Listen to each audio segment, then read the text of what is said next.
Family and fellow soldiers, I'm the professor, and this is the moment of truth. If you want people to like you, just say yes to everything.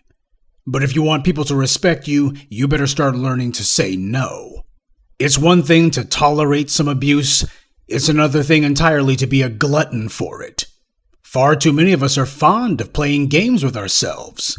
A few years ago, there were some gullible folks, desperate for a job, who told us all that Byron Allen was fighting some war for all of black people. It only looked like he was only interested in helping himself.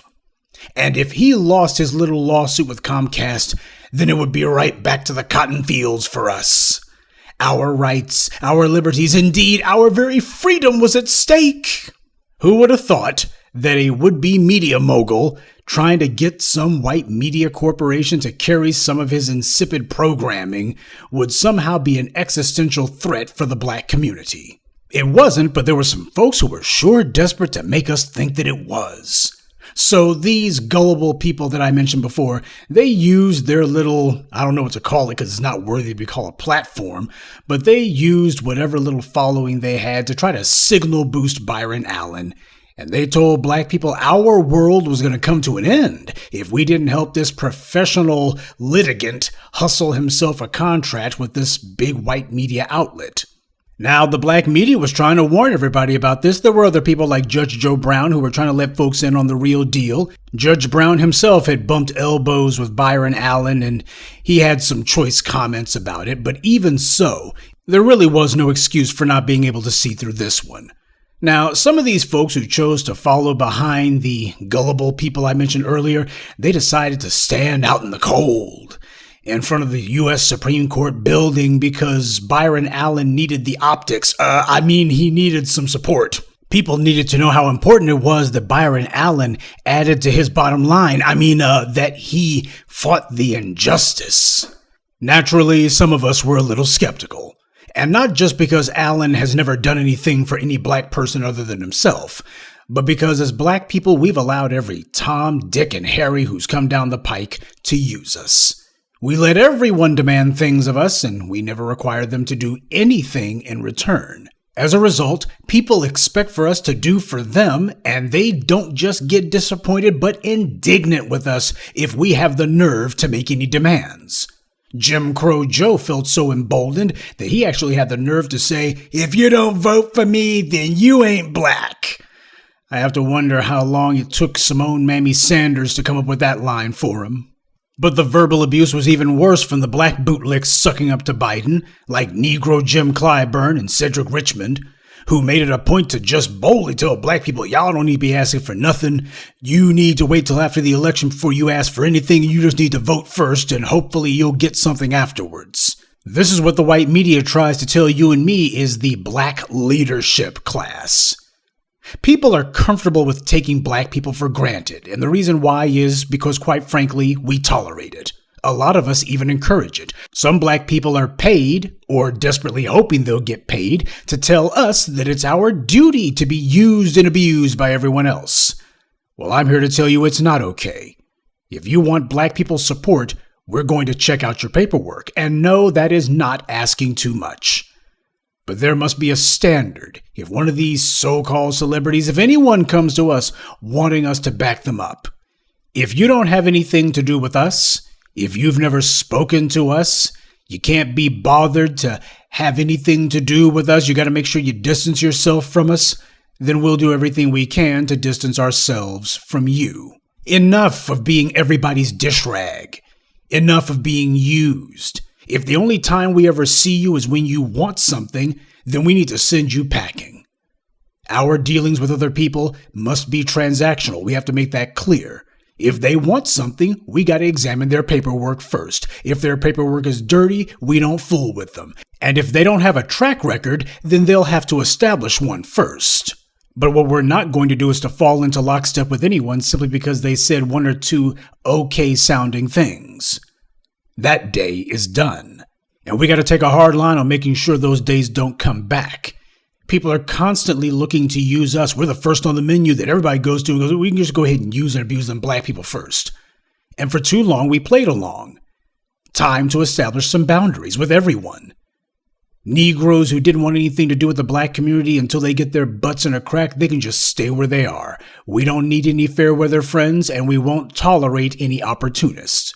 We also have to make sure that we don't allow anyone to call themselves speaking for us, trying to give legitimacy to people who are working against our interests. Now, here's an example for you. Recently, you had the so-called African Entertainment Awards USA show.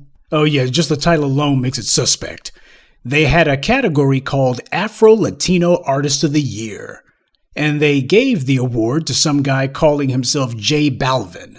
Balvin is from Colombia, and he went on Instagram to say that he wasn't Afro-Latino, but he'd take the award all the same. Yeah, that sounds about right for everybody who comes among us. If they just want to see what they can get, and then afterwards they're out the door.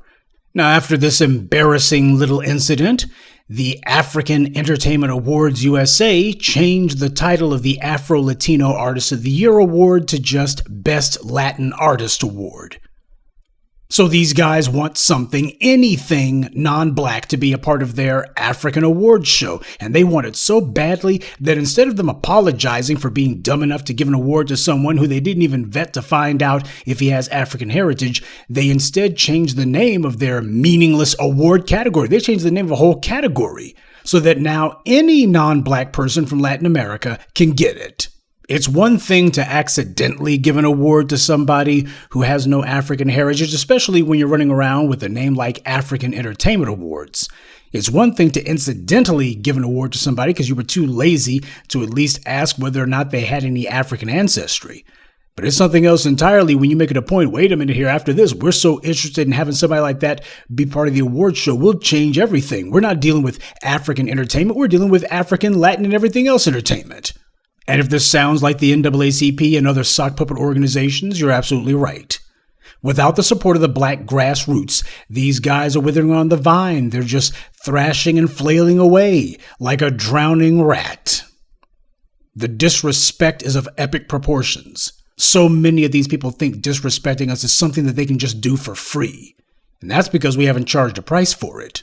I told you about how some racist politician in Arizona thought it was funny to say that Elon Musk is the richest African American in the U.S. Elon Musk was only born in South Africa. He's one of the colonialists who lived there. And it's doubly insulting because Elon Musk has been sued numerous times for racial discrimination against black people. You haven't heard much about that now, have you? The white media, however, has been spending their time making sure to heap as much praise on Elon Musk as possible. Man of the Year awards, and they're doing all of that crap. I have to wonder how much Elon Musk paid to get all of this praise. But that's what they're doing. Nobody mentioning that this guy has been sued numerous times for anti-black racism. Nobody mentioning that. Nobody bringing that up. We're hoping that that falls down the memory hole. Well, it doesn't with us. And please don't think that that creep from Arizona just brought up Elon Musk's name out of the blue. Please don't think that he wasn't aware of that. These white supremacists, they get a cute little chuckle out of the idea that they're doing these kind of double entendres here, where what they say has a secondary meaning, usually blatantly insulting to black people. They love that stuff. They love insults on top of insults. To them, that's what passes for cleverness. Now, these creeps do this because they feel secure that we don't have the resources or the organization to start making them pay a price for this kind of disrespect. They probably tell themselves, well, even if those guys did have the resources and organization to punish us, we're not sure if they've got the will to do it.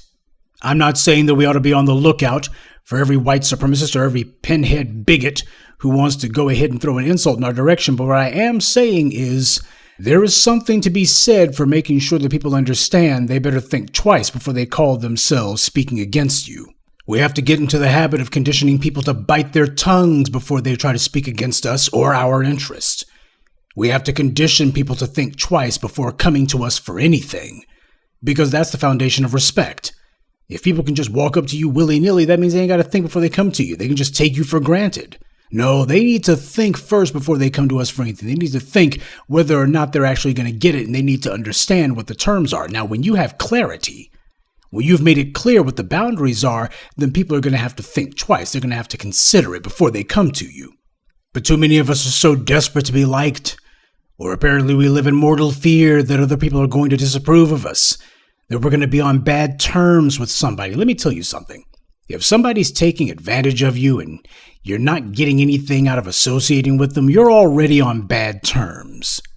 I'm talking about making sure that you stop the process before they take advantage of you and not after. We're not throwing ourselves on the funeral pyre for anyone. Byron Allen is celebrating his latest TV station that he intends to buy, a Fox affiliate apparently. And in the meanwhile, nobody's come to the guy and said, Byron, hey, whatever happened to all that stuff the black folks are supposed to be getting for your courtroom victory? The white media is fine with this clown running around doing this stuff because he's putting money in their pockets and he's not a threat to them, and they've already got a game plan in place for how they're going to take their money back from this guy when the time comes. But Byron Allen's pathetic attempt to get a couple of former government employees to give him some quickie legitimacy, that fell flat. But my question is, why did the scumbag think that he could get away with it in the first place? Why did he think that he could spend the better part of 30 years doing nothing but chasing white women and white money and then come to the black community out of the blue and say, I got a Supreme Court case, I need to put some pressure on Comcast so I can get myself a quickie courtroom payday. Why don't you guys stand with me?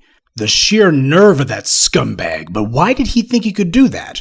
For the same reason that Joe Biden thought that he could casually joke with black people that you ain't black unless you vote for me. I say that you're not black, now vote for me to prove that you're black. You need to prove it to me. He would never do something like that with any other demographic or segment of the country or the planet, but he thought that he could do that mess with us. He thought he had some special license, the same license that everyone seems to think that they have. Well, I say it's time for that license to be revoked, and we need to revoke it with a penalty attached. Biden, in his desperation last year, was forced to make a number of promises to the black community, and he hasn't kept a single one. He doesn't even feel that he should even apologize for it. As far as he's concerned, well, I know what I said, but I'm saying no, I've changed my mind, and that's that. I don't owe you an explanation, and no, I'm not sorry for it. Now vote for the Democrats in 2022 and vote for me in 2024. The same hand that they slap us in the face with is also the same hand they use to demand things from us too. Everyone has to be put on notice that we have a transactional standard of association. If you've done nothing for us, if you've brought nothing to us, then you're going to leave empty-handed. It's time for them to get used to that. Good day, and be one. I'd like to take a moment to mention some of our contributors: Matthew Swain, Chloe Nessel, Quincy X, Ralph, and Reggie Torrance. Salute to them and thank you to everyone for listening, liking, and sharing this message. Black empowerment only exists because of you.